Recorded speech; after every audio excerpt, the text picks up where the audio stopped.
for the contribution that Netherlands is making towards helping Pakistan face the challenge of climate disaster, climate change in water sector. As you all know that in 2010, Pakistan faced a major flooding, and in 2013, when our government came in office, we immediately started work on National Flood Protection Plan, which was done with the help of consultants from Netherlands. And this report studied Pakistan's water resources, waterways, all the potential sources where flooding could take place, and it recommended infrastructure improvement, new infrastructure development in order to mitigate against possible future flooding.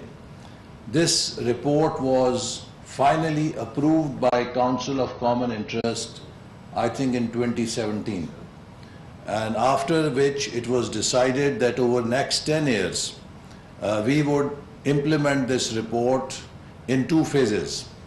And the total cost of the National Flood Protection Program was about 340 million, I guess, 340 billion rupees. And of which it was decided that 50% will be contributed by the federal government and about 50% by the provinces, which meant that federal government had to invest 17 billion rupees annually and 17 billion rupees every year by the provinces. Unfortunately, after the government changed, during 2018 and 2022, like all the development plans, this plan was also put in cold storage. And no implementation was done on this plan. Again, when we faced unprecedented flooding last year, a new dimension was added to our flooding, which was rain-induced flooding. Previously, we were focused mostly on riverine flooding or flooding coming through rivers in the country in shape of heavy rains in the northern areas. But this time flooding occurred with unprecedented rainfall in those areas which traditionally have been recipients of either below average or almost very average rainfall in the country. And that added a new dimension to flooding in Pakistan. So therefore, through our Flood Commission, we again approached and requested international community, and we are particularly thankful to Government of Netherlands that they have helped us to revise or update the previous study that has been done. And we are hoping that in light of this, we will have now again a National Flood Protection Program that we will implement to safeguard us from future floods. Now, maybe we are not as lucky as Netherlands to say that we can aim for 0 floods, because we are the 7th most vulnerable country to climate change. So we will see more of the floods, more of the climate-related disasters in the country. They could either be flooding, or it can be droughts, or it can be high heat waves. That really poses serious challenges to the well-being of our people or to our even national security. Because when you have food security situation or you have damage to your critical infrastructure, that has very serious consequences for any country. So the challenge before us is not only to develop and make our infrastructure adaptable, resilient.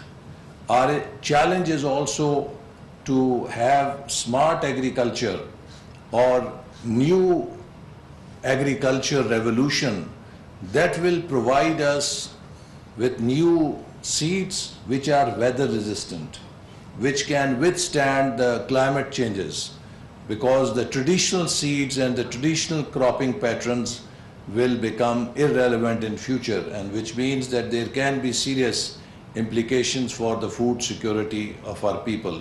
So to fight this challenge or menace, or to protect our people from the climate related disasters in future, we would need to forge an international partnership so that we can benefit from the research, we can benefit from the technologies that are developed by other countries, particularly in the developed countries.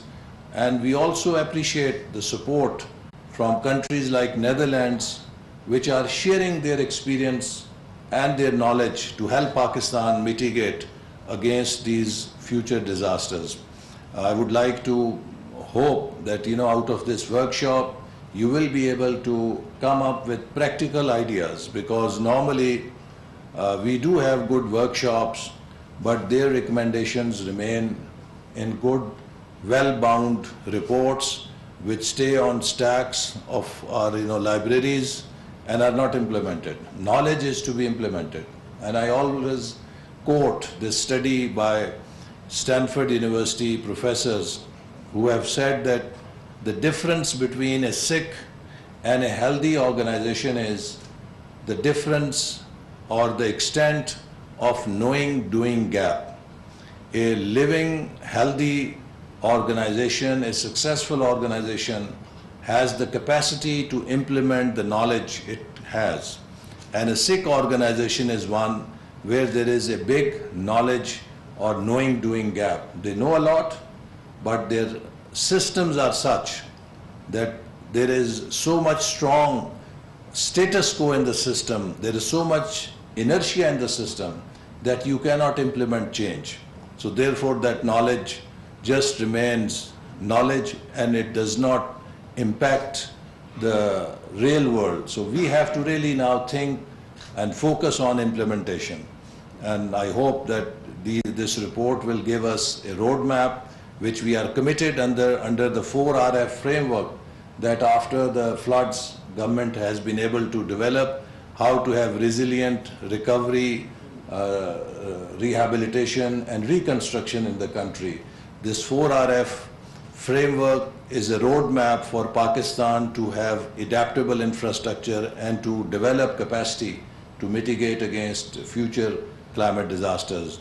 This is a national challenge. We all have to work wherever we are. We need to build a strong coalition of experts so that we can pool the resources that we have in government, in academia, in private sector, and then through this coalition we can achieve the goals that we have set in the 4RF strategy. So with these words, I would again compliment and thank Government of Netherlands for their support, and I hope that together we can implement these ideas and make Pakistan secure and adaptable to climate change, so that the damage that will come through climate disasters cannot be eliminated but can be minimized.